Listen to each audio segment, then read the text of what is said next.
Kalian bima dengan apa yang anzalallahu Allah turunkan, yaitu Al-Quran.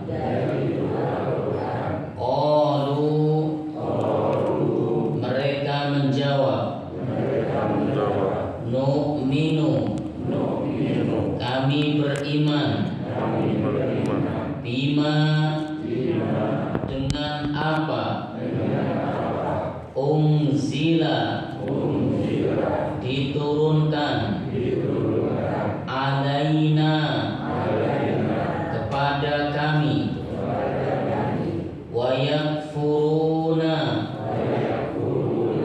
dan mereka kufur, bima dengan apa wara'ahu selainnya, wa huwa padahal Al-Quran itu al-haqqu kebenaran, musaddiqan yang membenarkan, lima terhadap apa ma'ahum yang ada bersama mereka. Qul katakanlah, falima maka mengapa, taqtuluna kalian membunuh, anbiya'a para nabi, Allahi Allah, min qablu sebelumnya, in kuntum jika kalian, mu'minina beriman. Bapak Ibu yang Allah hormati, ayat ini masih berkenaan dengan orang-orang Bani Israel.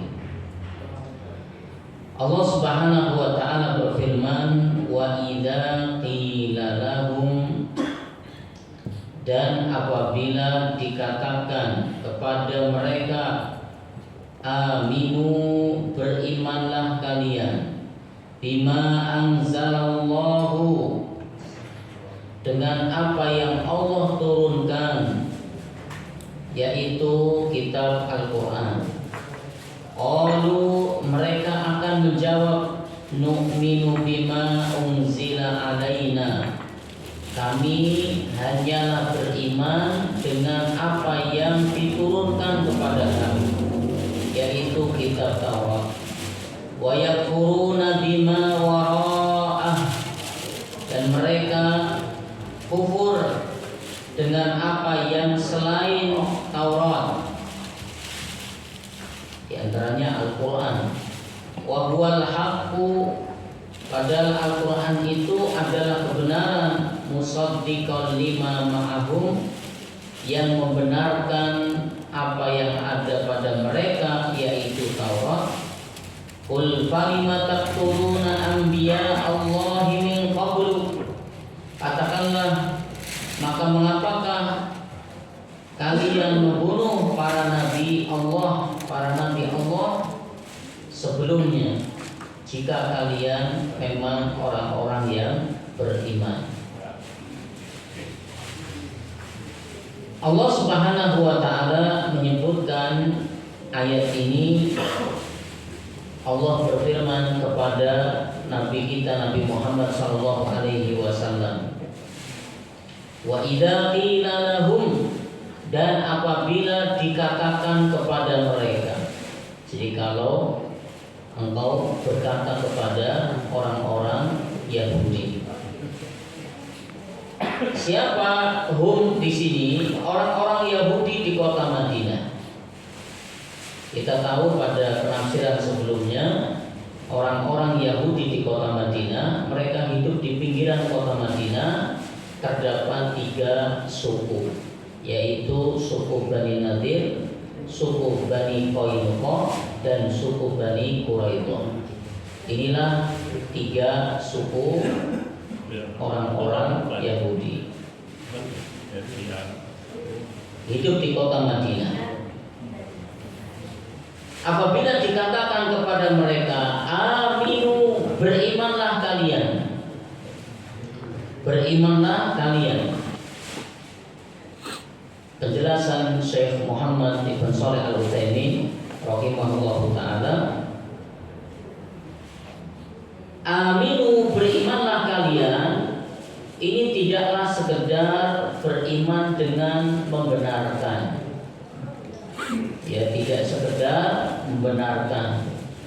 Akan tetapi aminu di sini maknanya adalah at-tasdiqu ma'al qabul wal id'an. Membenarkan disertai dengan menerima dan tunduk serta patuh. Ini yang dimaksud beriman. Jadi berimanlah kalian maksudnya adalah membenarkan dengan menerima serta tunduk dan patuh. Berarti kalau sekedar membenarkan ini belumlah cukup. Ini masih perlu menerima, kemudian dengan tunduk dan patuh. Ini sudah ada contohnya, yaitu Abu Thalib. Ya, Abu Thalib itu paman Nabi Shallallahu Alaihi Wasallam menerima, ya, menerima apa? Apa yang datang kepada Nabi Muhammad Shallallahu Alaihi Wasallam. Mohon maaf, bukan menerima, namun mengakui, meyakini. Abu Thalib itu mengakui, meyakini, membenarkan apa yang dibawa oleh Nabi Shallallahu Alaihi Wasallam itu paling benar. Akan tetapi tidak menerima. Maka pengakuannya itu ditolak. Kenapa? Karena enggan menerima tunduk dan patuh. Hanya sekedar, ya, meyakini, membenarkan, akan tetapi tidak menerima.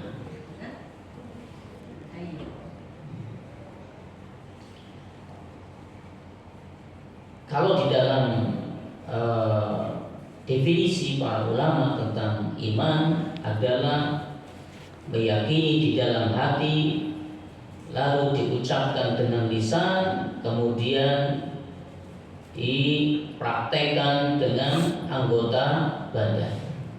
Maka tiga-tiganya ini mesti harus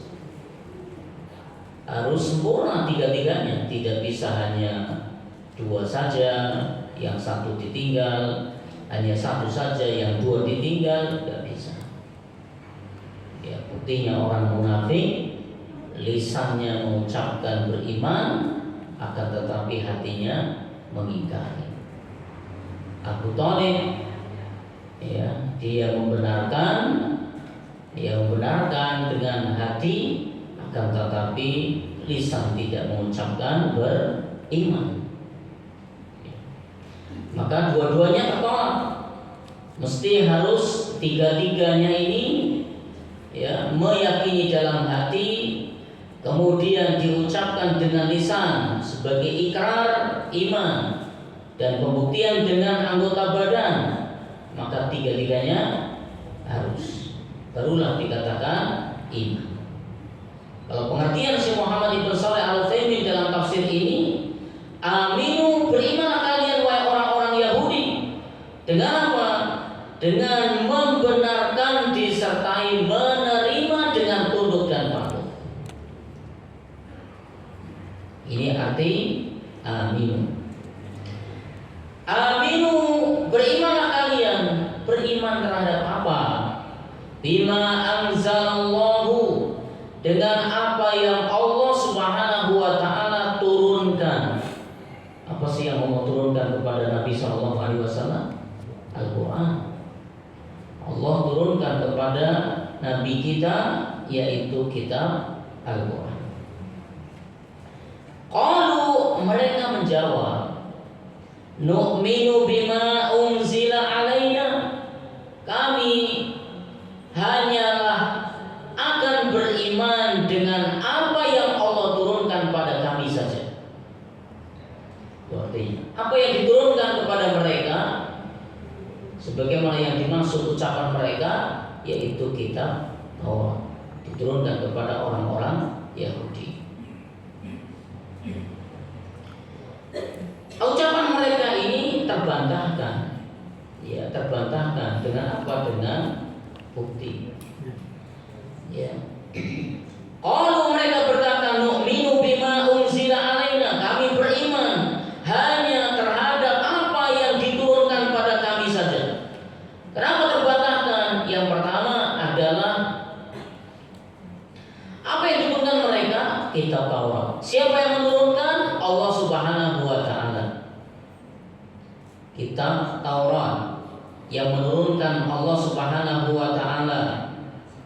Allah yang perintahkan mereka untuk mengimaninya, untuk mengikutinya, untuk mengamalkannya. Apa yang ada dalam kitab Taurat? Al-Quran. Siapa yang menurunkan? Allah Subhanahu wa taala. Allah yang menurunkan kitab Al-Quran. Allah yang perintahkan pula agar mengikutinya, agar mengimaninya, agar mengamalkan apa yang ada di dalam Al-Quran. Sedangkan Al-Quran ini ya diturunkan oleh Allah rahmatan lil alamin, untuk seluruh umat Nabi sallallahu alaihi wasallam, tak terkecuali.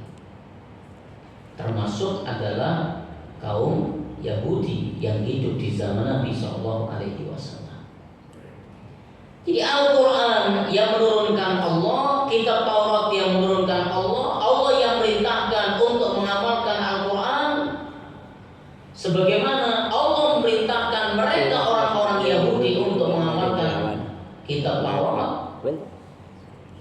Semestinya mereka mengimani dengan dasar ini. Allah yang memerintahkan, Allah yang menurunkan ini. Dan tidak ada pengecualian di dalam mengimani dan mengamalkan kitab Al-Quran, melainkan Allah turunkan kitab Al-Quran untuk semua manusia. Semua manusia. Gak ada pengecualian orang-orang Bani Israel, gak ada. Maka dari sini ucapan mereka terbantahkan. Mereka mengatakan kami hanya beriman kepada apa yang Allah turunkan pada kami saja. Itu Al-Quran diturunkan pada mereka loh. Wa ma arsalnaka illa rahmatan lil alamin. Dan tidaklah kami turunkan kepada wahai Muhammad Al-Quran itu illa rahmatan lil alamin, kecuali untuk rahmat seluruh alam, semua manusia, tidak terkecuali. Berarti diturunkan pada mereka. Allah yang menurunkan, Allah yang memerintahkan. Kenapa mereka tidak mau beriman? Berarti ada sesuatu. Kalau mereka menjawab nu'minu bima unzila alaina wa yakfuruna bima wara'ahu. Mereka berkata, mereka menjawab kami hanya beriman dengan apa yang diturunkan pada kami, dan mereka mengkufuri apa yang selain diturunkan pada mereka. Apa yang dimaksud selain di sini? Wara'ahu artinya belakangnya. Belakang ini selain setelah Taurat, tapi setelah Taurat ada kitab Injil, ada Al-Quran. Mereka mengkufurinya. Secara khusus makna di sini wara'ahu adalah selainnya, yang dimaksud adalah Al-Quran. Wa yakfuruna bima wara'ahu, mereka mengkufuri Al-Quran. Wa huwal haq, kata Allah Subhanahu wa taala, padahal Al-Qur'an itu kebenaran. Padahal Al-Qur'an itu kebenaran. Musaddiqal lima ma'hum, kebenaran dan membenarkan apa yang ada pada mereka. Allah sudah nyatakan tegas, Al-Qur'an itu kebenaran, Al-Qur'an itu benar. Ditambah lagi musaddiqal lima ma'hum, plus membenarkan apa yang ada pada mereka.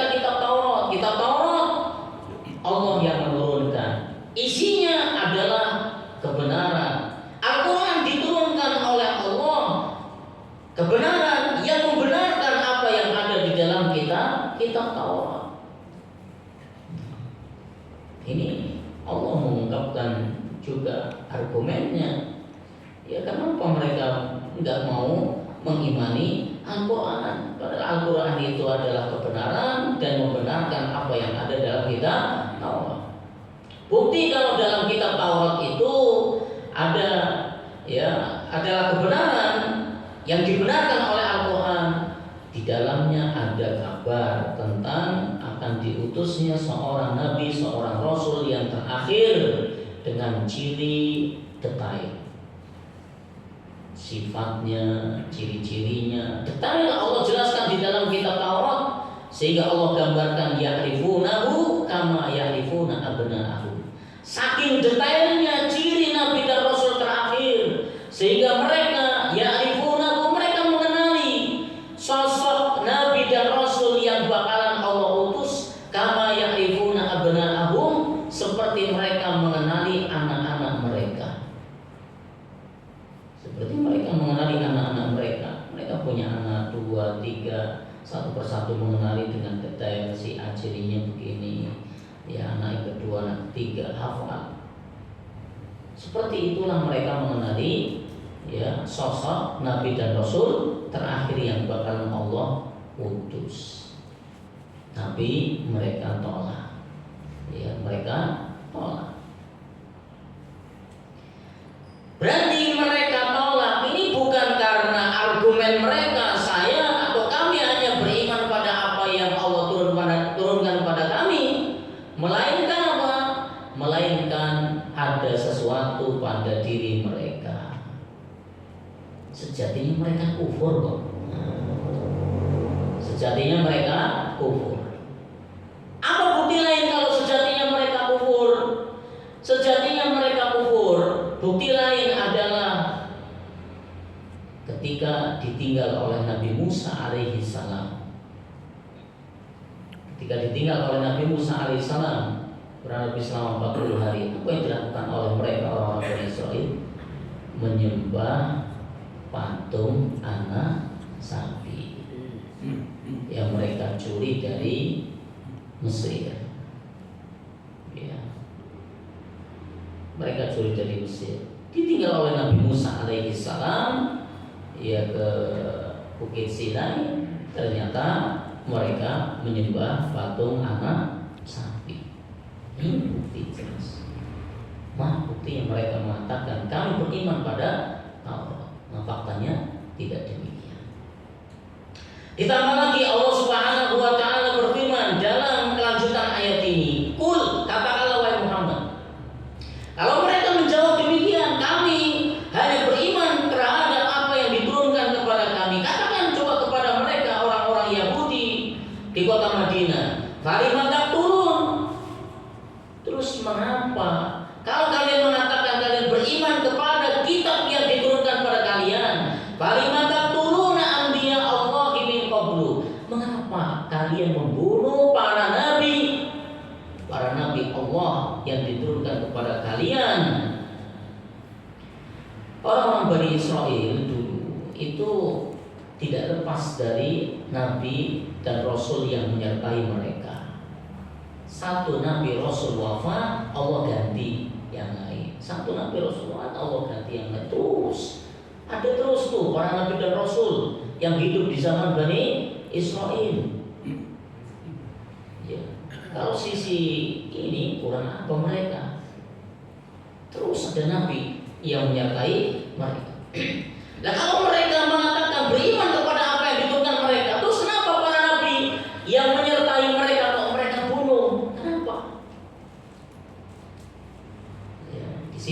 Allah Subhanahu wa taala mengajarkan kepada kita bagaimana bantahan. Ya, bantahan itu ya tidak sekedar dengan ucapan, tapi pembuktian perilaku mereka justru menyeleweng, perilaku mereka justru menyelisihi ucapan mereka. Ini bukti konkret. Ini loh perilaku mereka ini menyelisih ucapan mereka yang mengatakan beriman kepada apa yang diturunkan kepada kami, tapi malah nabi-nabi yang Allah turunkan kepada mereka bunuh. Qul falima taqtuluna anbiya Allahi min qablu in kuntum mu'minin. Katakanlah wahai Muhammad kepada mereka, maka mengapa kalian membunuh para nabi Allah yang Allah utus kepada kalian sebelumnya, in kuntum mu'minin, kalau itu memang kalian beriman. Kenapa? Tapi ibu yang kami muliakan, Syekh Muhammad Ibn Shalih Al-Utsaimin rahimahullah taala, beliau menulis beberapa faidah. Di antaranya faidah dari ayat ini adalah annal Quran kalamullah. Ini dalil bahwasanya Al-Quran itu adalah kalamullah, firman Allah. Ya, firman Allah. Ya, sebagaimana Allah Subhanahu wa taala katakan, aminu bima anzalallah, berimanlah kalian dengan apa yang Allah Subhanahu wa taala turunkan, yaitu Al-Qur'an, wa huwa kalamullah. Dan Al-Qur'an adalah kalamullah, firman Allah Subhanahu wa taala. Akidah Ahlussunnah wal Jamaah meyakini Al-Qur'an itu adalah firman Allah, bukan makhluk. Bukan makhluk. Al-Quran adalah kalamullah, bukan makhluk. Faedah yang kedua, uluwullah, ya, uluwullah Subhanahu wa taala. Maha tingginya Allah Subhanahu wa taala.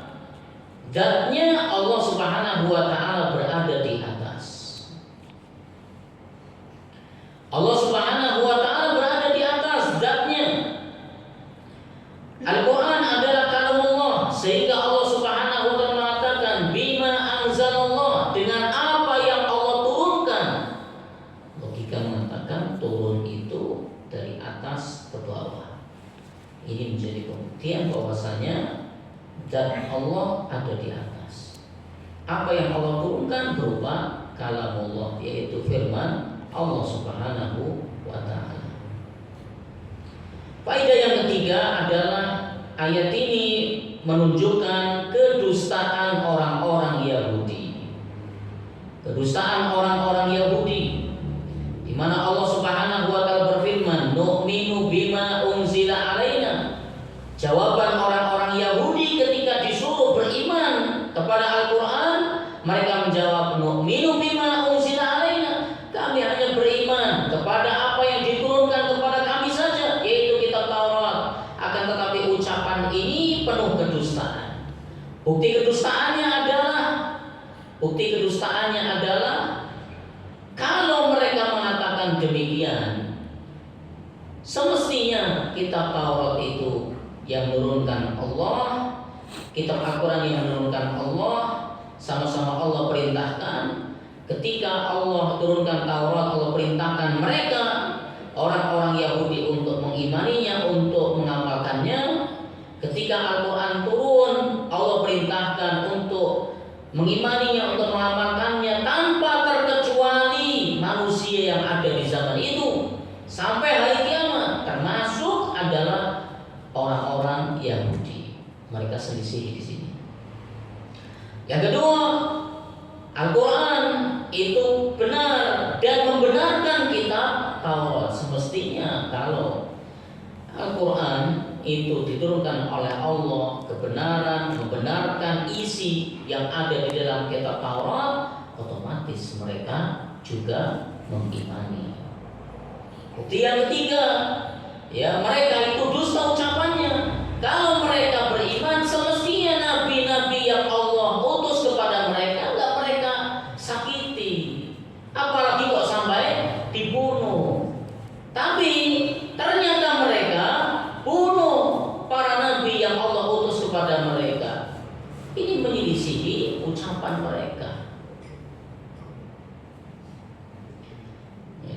Kata beliau Syekh Muhammad ibn Shalih Al-Utsaimin rahimahullahu taala mengutip satu ayat di dalam surat Al-A'raf, ya. Kama qala ta'ala, sebagaimana Allah Subhanahu wa taala berfirman, alladzina yattabi'una ar-rasulan nabiyyal ummiyyal ladzi yajidunahu maktuban 'indahum fit Taurah wal Injil ya'muruhum bil ma'rufi wa yanhahum 'anil munkar. Orang-orang yang mengikuti rasul, para rasul, nabi yang ummi, alladzi yajidunahu, yang terdapat tertulis di sisi mereka di mana? Kitab Taurat dan Injil. Ya, kalau mereka mengatakan kami hanya beriman kepada apa yang diturunkan pada kami, yaitu kitab Taurat, loh, di Taurat itu ada tertulis, ya, nabi dan rasul yang bakalan turun, yang bakalan Allah utus terakhir, yaitu Nabi Muhammad sallallahu alaihi wasallam. Ya'muruhum bil ma'ruf, ya. Tidak hanya tertulis dalam kitab Taurat, tapi dalam Injil juga. Ya'muruhum bil ma'ruf, yang berita, yang menyuruh pada kebaikan, yang ma'ruf, wa yanhahum 'anil munkar, dan mencegah yang mungkar. Terus kenapa kalian tidak ikuti apa yang ada dalam kitab Taurat? Berarti ucapan mereka nu'minu bima unzila alaina ini terbantah. Kemudian faedah yang keempat, ya, faedah yang keempat adalah pembangkangan orang-orang Yahudi dan penentangan orang-orang Yahudi. Apa ya, isyarat dari mana kita menyimpulkan orang-orang Yahudi itu membangkang bahkan menentang? Ya, disyaratkan yaqulun, mereka berkata, la nu'minu illa bima unzila alaina. Kami enggak mau beriman kecuali apa yang diturunkan kepada kami. Kami tidak mau beriman kecuali kepada apa yang diturunkan kepada kami. Maka Syekh Muhammad ibn Shalih Al-Utsaimin rahimahullahu taala, beliau mengambil faedah yang kelima. Ini faedah untuk kita semua nih. Anna man du'iya ilal haqqi min hadhihi ummah, bahwasanya seseorang yang didakwai atau dakwah sampai kepada mereka, ini loh syariat Allah yang benar, ya, ini firman Allah Subhanahu wa taala, ini hadis Nabi sallallahu alaihi wasallam dengan jelas, dengan terang merintahkan kita demikian, melarang kita demikian. Lalu kok tiba-tiba ada orang yang mengatakan, mazhab saya bukan yang ini, mazhab saya yang itu. Ya, mazhab saya bukan ini. Artinya dia menolak dengan dalil mazhab saya bukan yang ini. Mazhab saya yang itu. Padahal jelas dikatakan ini syariat Allah Subhanahu wa taala demikian. Di firman Allah Subhanahu wa taala demikian. Ya, kemudian hadis Nabi sallallahu alaihi wasallam demikian. Begitu pula para sahabat dan para ulama demikian. Tapi ketika beralasan lalu menggunakan, ya, alasan mazhab saya begini, maka ini kata Syekh Muhammad ibn Shalih Al-Utsaimin rahimahullah ta'ala menyelisih. Ini mirip, ada kemiripan dengan tipikalnya orang-orang Yahudi. Apa yang semestinya kita lakukan? Kalau datang kepada kita itu kebenaran dari Allah dan Rasulnya, siapapun itu yang menyampaikan, maka apa yang semestinya kita lakukan? Sami'na wa ata'na. Kami mendengar dan kami taat. Ya, kami mendengar dan kami taat. Nah, jangan seperti orang Yahudi, banyak alasan. Ternyata alasannya juga tidak berdasar, terbantahkan semua alasannya. Kemudian di antara faedah yang lain adalah ayat ini, kata Syekh Muhammad ibn Shalih mensyaratkan wajibnya menerima kebenaran dari siapapun itu datangnya. Wajibnya menerima kebenaran dari siapapun itu datangnya. Jadi ya jangan sampai kita ya menolak kebenaran hanya gara-gara kalau yang ngomong dia apapun saya nggak mau. Ini hati-hati, ada sesuatu pada diri kita. Ada sesuatu pada diri kita. Apakah itu ada hasad kita dengan dia, atau karena kesombongan yang ada dalam hati kita? Karena Nabi SAW sudah mewanti-wanti, la yadkhulul jannah man kana fi qalbihi mithqala dzarratin min kibrin. Gak akan masuk surga ya siapa yang di dalam hatinya terdapat kesombongan meskipun sebesar debu yang sangat kecil, ya debu yang sangat kecil. Dikatakan oleh sahabat ya Rasulullah, bagaimana orang ya suka memakai pakaian yang bagus, ya pakai sandal yang bagus. Kata Nabi SAW, hakikat dari kesombongan itu batarul haq wa humtun nas, yaitu menolak kebenaran dan meremehkan orang lain. Menolak kebenaran dan meremehkan orang lain.